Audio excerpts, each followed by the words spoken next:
Anda pikir saya senang dengan kondisi seperti ini? Apakah Anda pikir saya bahagia ketika ayah saya dihujat sana-sini? Apakah Anda pikir saya tidak mempertimbangkan efek dari tulisan saya? Apakah Anda pikir saya tidak melakukan apapun selain membongkar aib? Saya tidak melakukan pembenaran apapun dari apa yang saya lakukan. Iya, cara saya yang saya lakukan adalah salah. Saya minta maaf kepada semuanya. Saya minta maaf atas kehebohan ini semua. Saya minta maaf atas pihak manapun yang merasa dirugikan. Namun, izinkan saya menyampaikan, bicara kaum ulama sudah, meminta nasihat kepada ulama sudah, meminta ulama menasehati sudah, meminta bantuan kerabat sudah, meminta bantuan orang yang dihormati sudah, menyiapkan pengacara sudah, dan berbagai lainnya sudah. Anda pikir saya layak diam ibu saya diperlakukan demikian, lalu saya membiarkan ayah saya begitu saja? Anda tahu apa hasilnya? Saya dicap sombong dan durhaka. Ibu saya semakin dibully, dibilang gak punya iman lah, gak bisa ngurus anak lah, dan masih banyak lagi. Dan bagi ulama yang menasehati dianggap sombong, tidak mengerti ilmu tauhid, ilmunya belum sampai. Terus, saya harus diam. Kemudian Anda berbicara kepada saya tentang dosa jariah. Justru bagus dong. Semua dosa ayah saya yang dilakukan kepada ibu saya, sekarang saya yang menanggungnya. Kurang berbakti apa saya? Begitu kan? Maaf, barangkali suara Anda yang lebih didengar ayah saya ketimbang suara saya, juga para ulama yang dianggap ilmunya belum sampai. Hampir 1 tahun terlewati, tepatnya 1 minggu sebelum hari pernikahan kami. Berat tanpa kehadirannya, namun apa daya ketika sebuah kalimat tanya terlontar. Buat apa dia hadir? Seolah lidahku keluh untuk menjawabnya. Entah kalimat apa yang tepat untuk menjawab pertanyaan demikian. Untuk apa seorang ibu hadir di pernikahan putranya? Menurut Anda, apakah jawaban yang tepat untuk pertanyaan tersebut? Apakah Anda menjawabnya dengan mudah? Atau Anda akan terdiam membisu, terperanjat karena ayah Anda bertanya demikian kepada Anda, menjadikanmu begitu sulit untuk menyusulmu untuk terbang tinggi, dengan keagungan akhlakmu, kesabaranmu untuk menghadapi semuanya, menyimpan semuanya dengan rapi, memilih untuk diam, kemudian menumpahkannya kepada Sang Pemilik langit dan bumi, dikala kami terlelap dengan mimpi-mimpi kami. Kamu musyrik, kamu munafik, kamu menuhankan makhluk. Inilah kalimat-kalimat pujian yang selalu kami dengar. Iya, selalu. Dikala makan di restoran, berangkat sekolah, berkumpul bersama, bahkan mungkin di setiap sudut bumi ini hanya ada pengingat akan kalimat itu semua.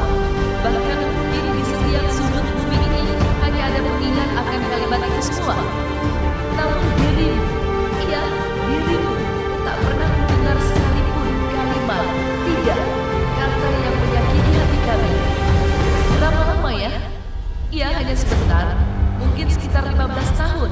Alunan pujian yang memenuhi relung kami. Entah apa yang mereka rasakan, namun rasanya begitu bahagia di saat ini. Di saat semuanya sudah terhenti. Rasanya cukup bagiku penderitaanmu. Sudah waktunya bagimu untuk tersenyum. Sudah cukup tangisanmu. Cukup waktunya bahagia, meskipun tidak bersama-sama. Iya, betul. Nampaknya kemarin ada sedikit permainan di pengadilan. Begitulah manusia. Barangkali waktu 15 tahun belum cukup untuk menyiksamu. Mungkin beliau masih perlu waktu untuk merasa puas. Hanya Allah yang bisa memberikan penilaian baik dan benarnya. Kalau kita sebagai manusia, sesama apalagi kepada guru kami ya bisa mendoakan yang terbaik seperti itu. Jadi selama pandemi ini semuanya aktivitas santri, baik sekolah atau karyawan, semuanya WFH ya. Jadi kerja pada di rumah.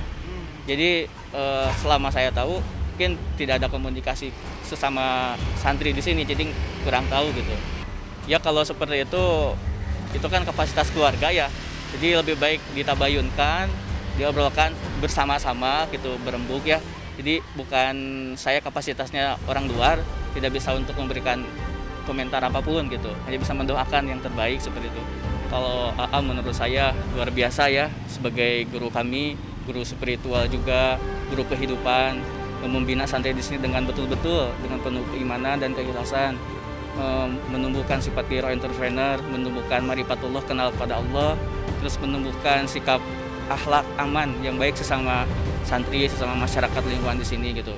Sampai sih, tapi kalau masalah itu saya ulangi lagi, itu bukan kapasitas saya untuk berbicara di sini karena saya kurang tahu. Ya menurut saya memang AA jadi panutan bagi keluarganya.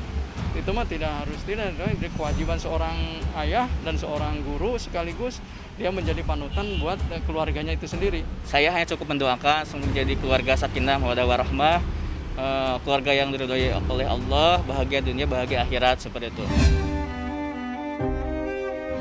Ya saya sebagai abangnya membela ya, karena udah terlalu gimana ya, udah terlalu anak saya pun bacanya agak sedih juga, kesian ya gitu, karena di belakang layar kan Ricis ya, namanya Ricis kan orangnya agak polos ya, agak nurut sama orang tuanya, jadi ya bapak pun ibu mendukung tentang konten kreator ini kan, jadi emang semua apapun itu kan maksudnya nggak semua dikontenin, cuman kan ini kan ya kayak real gitu kan, banyak YouTube Ricis kan semua real, maksudnya nggak dibuat-buat gitu kan, gimana pun Ricis pun sedekahnya banyak banget gitu kan. Donatur terbesar di Nasional Ufas, pesantren Tarkisnya. Itu kan saya tunjukkan berapa ya gitu kan, takutnya kan orang namanya Ricis inilah itulah, ya saya tunjukkan lah Ricis tuh di belakang layar tuh banyak banget sedekahnya, jadi mohon doanya aja sih. Pun kan Ricis kan emang konten kreator kan gitu, jadi ya kecuali nggak pernah upload, tiba-tiba orang tuanya meninggal baru upload gitu kan. Ternyata kan kondisinya kan emang Ricis punya timnya banyak.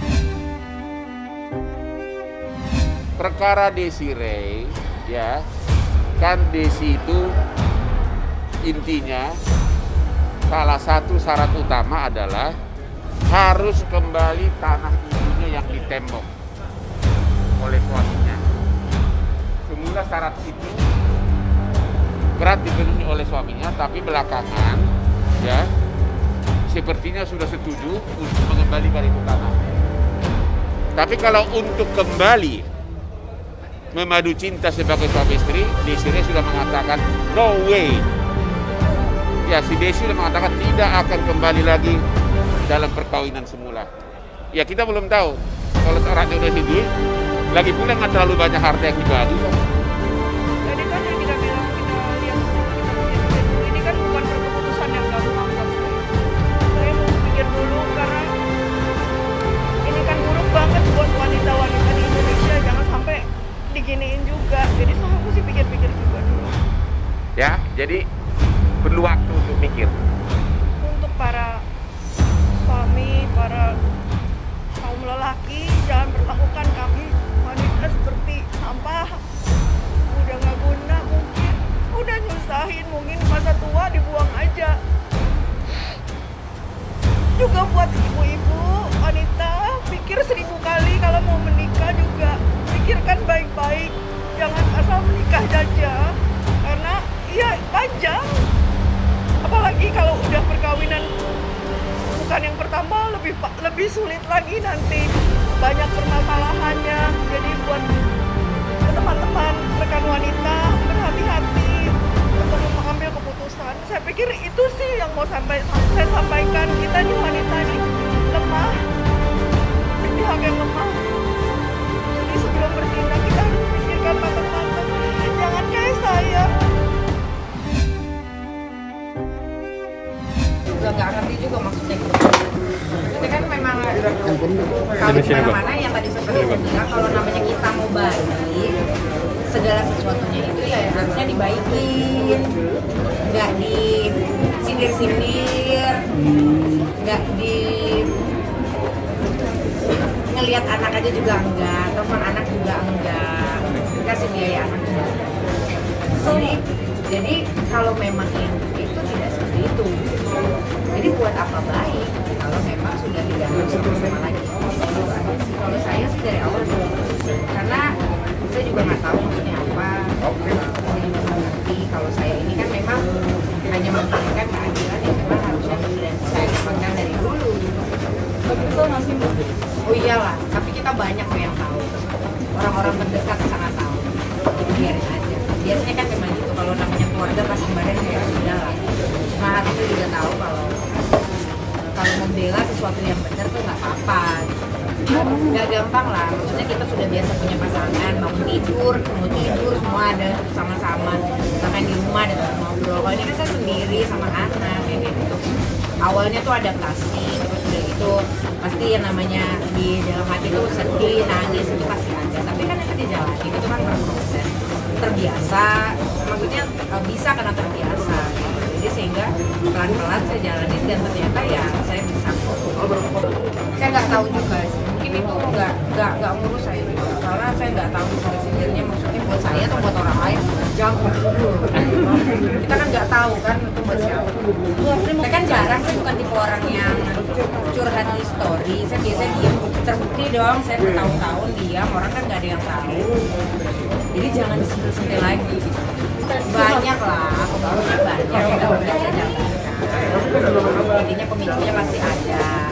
Kalau memang tidak mau bercerai kan harusnya baik kepada aku gitu loh.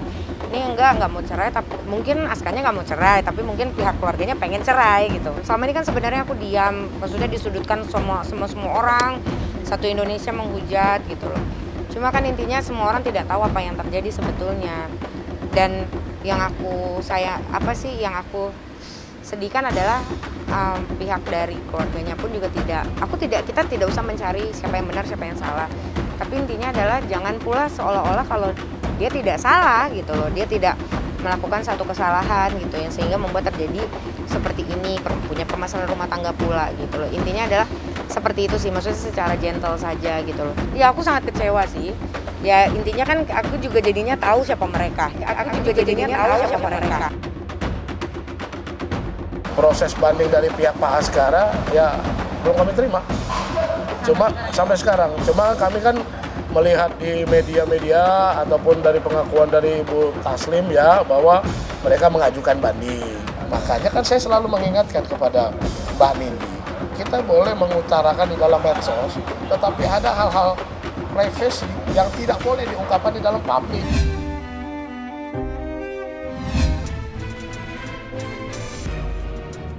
Enggak, itu gosip aja. Di sana biasanya kan itu ada yang bikin cerita, ada orang yang bikin berita itunya juga udah minta maaf. Aku lihat ya kemarin. Aku nggak ngikutin sih sebenarnya, nggak ada yang aku ikutin, jadi takut juga aku salah ngomong.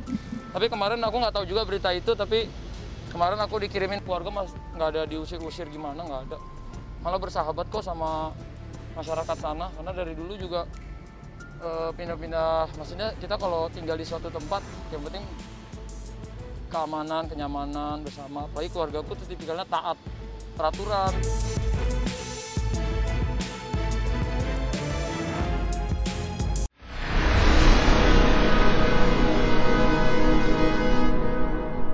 Jadi jangan lupa untuk subscribe Cumi Cumi. Ditekan ya tombol lonceng merahnya.